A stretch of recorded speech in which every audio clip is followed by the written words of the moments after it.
everybody. Another day, and I am noticing a new trend, or maybe a new phase in this whole process of dying. Um, wouldn't call it a phase until it went on for a while, and now it has gone on for a good week at least, or even actually since I got over COVID, in the sense of over the symptoms and so forth. So yeah, the COVID symptoms are gone, but what isn't gone is all the stuff that I had felt before and now a little more. So today, actually I woke up today, and because yesterday, was a rough day, and I woke up today and I felt okay. I mean, okay for me, which is still not great, but I did. I felt a little bit better than I did yesterday. Let's put it that way. And so got up. I had breakfast, made my bed, did my meditation, and my plan for the day, my activity out of the house for the day was to go food shopping down at the Reading Terminal Market. And so that's what I did. And I walked there. And fortunately, it's warm today. Actually it got hot. Got up to 90 something, but it wasn't, when I was going this afternoon, early afternoon, it didn't feel so terrible on the way there. The heat, it just wasn't unbearable. It was, I could deal with it. But I walked really slow, and had to stop pretty frequently to get when I got there, till I got there. So by the time I got there, I was tired. And I usually am, but a little more than usual. Did my shopping, and then I started noticing, and now what I'm noticing on a regular basis is now I get really tired and much quicker. Tired, not sleepy tired, just physically tired. Like I can't do more. So when I start to feel that way, I start getting impatient and a little bit irritable. And I've been noticing that now. Like I said, anytime I do anything now that takes any effort, I end up getting really tired, and then I get somewhat irritable. And then, so anyway, I was certain I wasn't going to walk home, and I didn't. I waited for the bus, but waited a long time. And by then I was starting to feel really tired, really hot. All I wanted to do was to get home. And therefore, anything anybody did that was even slightly irritating to me, I really felt it. And fortunately, being aware that it's happening is very helpful, not to thrash out at everybody. But the feeling is there of just being very impatient. Like some kid was waiting for the bus, and there was me, a younger woman, and this young kid waiting to get on. And I was standing there before any of them. No, the young woman was, then me, then this kid. And let me tell you what, he was bound and determined to be the first person on that bus. A bus that is basically at the beginning of its route. So there's always going to be a seat when you get on at that spot. So there was no real reason for him to do that, but he did, and I was not livid, but I was just like, oh, well, you don't learn any manners from your parents, did you? So anyway, that's just an example that I might think that briefly if I wasn't feeling rotten, but I dwelt on it a little bit. Anyway, made it to the bus stopped, got off, had to stop into the pharmacy, get my methotrexate, and by then I'm home. And I was going to stop in to say hi to Charles, who's the manager of the building, and I was just like, I can't. I'm just too tired. I got to get myself in, and I really don't need to encounter any more people at this moment anyway. And so anyway, I got in, I made my lunch, and I took a nap, and did I sleep for a while. I really did. Yeah, again, last night, probably 4 hours of sleep, maybe 5. So that seems to be now what's happening. Not sleeping well, getting pretty tired pretty quickly during the day, getting a little irritable, and needing to really rest even more. And I think it's all part of the process. The thing now that is new is that this is now a daily way it's going. Especially the irritable part of it is pretty new. And basically now not being able to walk home from any place I go. I can get most places I need to go still, but I can't walk back. So that's a definite advancement in my symptoms and my process.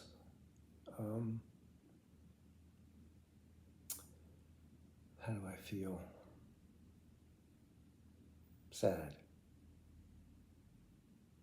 Yeah, I do. Sad, a little lonely, because I really just, not only don't I have the energy to be around people very much now, but I don't even want to be. I don't. It just annoys me.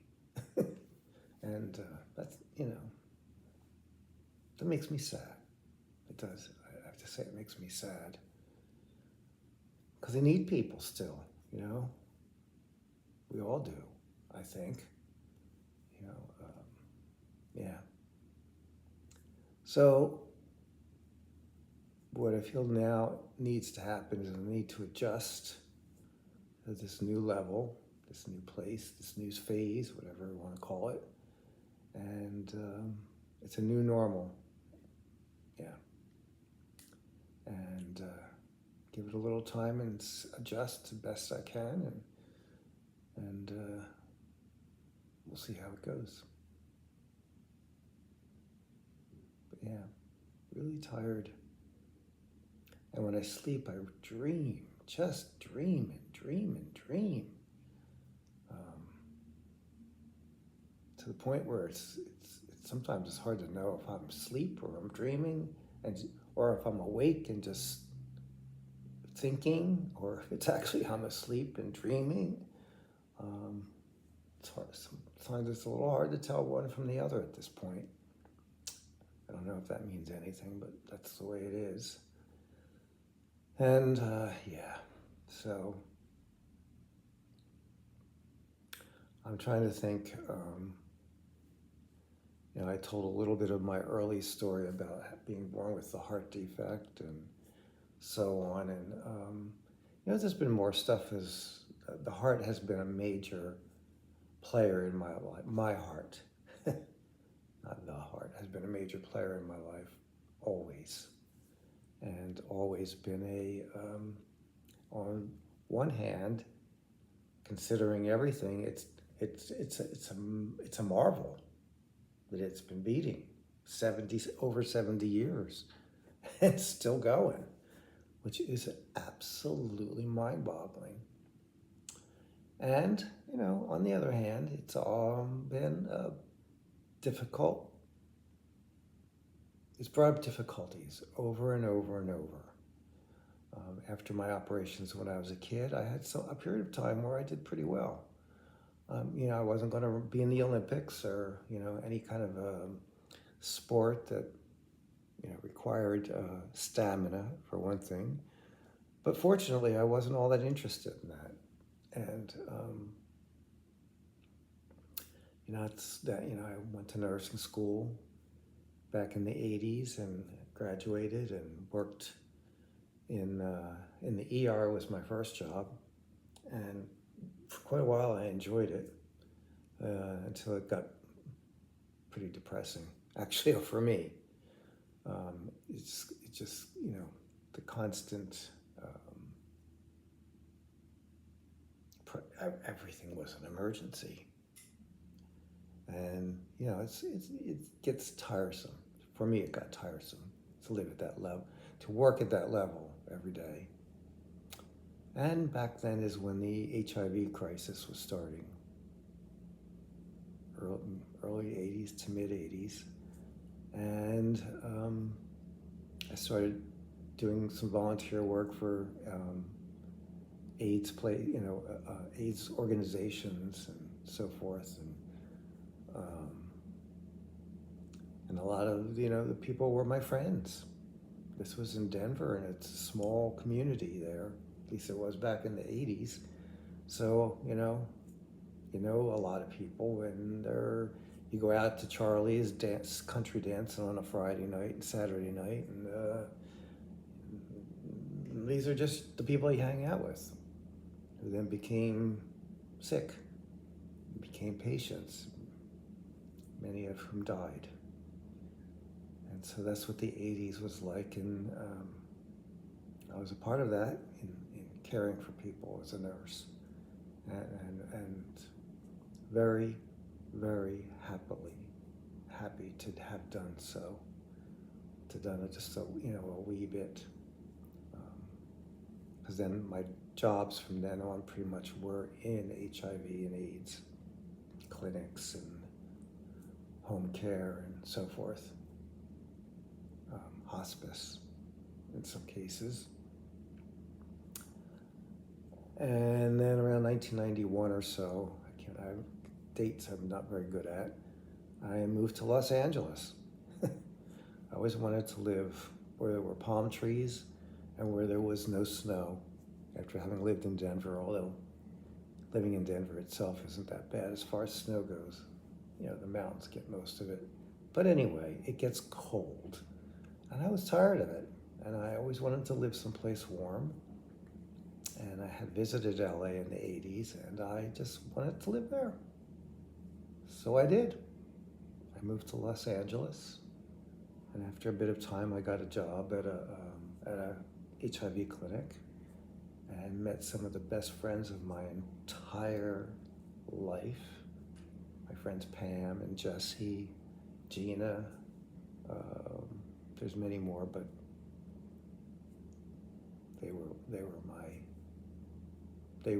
two of them still are my biggest friends, Pam and Gina, who are a couple now, or not now, 20-some years.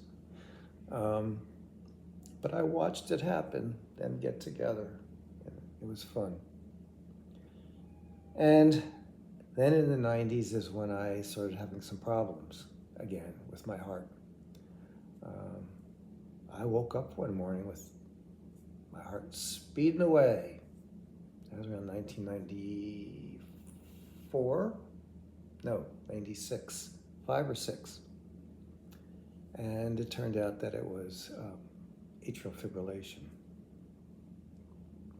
And at that point, I didn't know anything about my heart.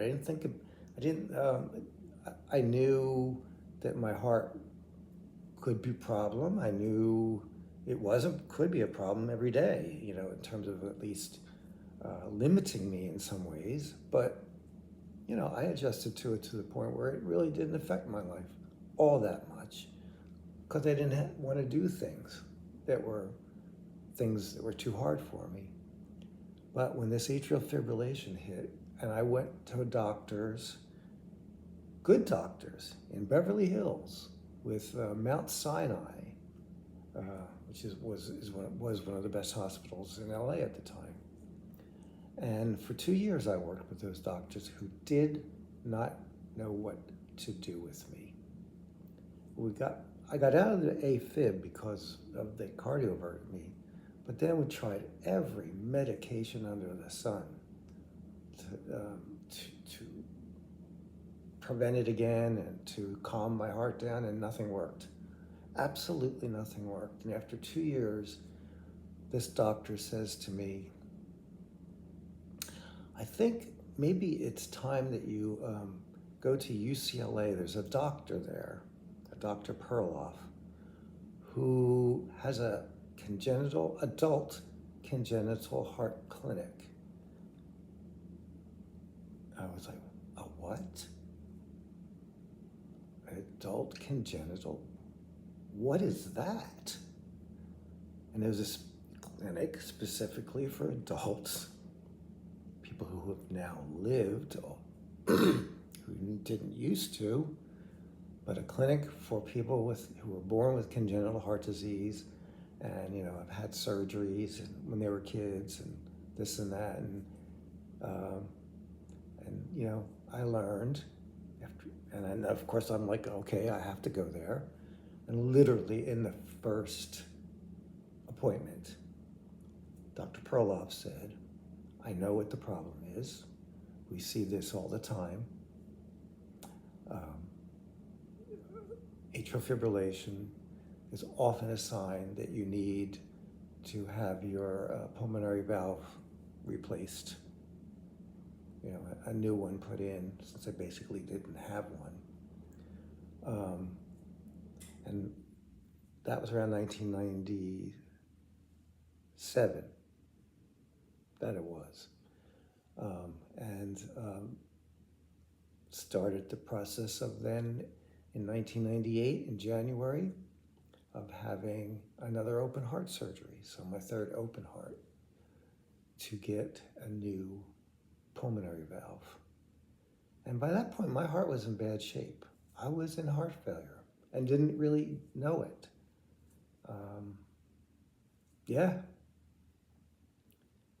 And the doctors that I was seeing before didn't know it. And I can't really blame them too much for it because, it is a specialty and it was new back then, fairly new. I wish they had referred me right away, but anyway. So I had that new surgery and I had a very difficult year afterwards. I was in and out of the hospital. I had a lot of problems afterwards. I had AFib afterwards, for one thing. I hadn't even left the hospital from the surgery and I had AFib. And that it was taken care of through medication. But then I went home and I had what's called Dressler syndrome, which is an inflammatory condition you get after your heart has kind of trauma. And so my heart was irritated and irritable, and AFib was a result of that. And I had to go back in the hospital. And I'm not going to go into much details, but it was very hard. I really didn't think, even then, I didn't think I was going to make it through this whole experience. I really didn't. It was very, very difficult. Now that time I was out of work and running out of money and getting eviction notices on my door, getting people coming around to try to repossess my car, and so on and so forth. And if it weren't for my friend Pam, I don't know what I'd have done. And I bring Pam up because she plays a big part in the rest of my life, and a pretty big part now.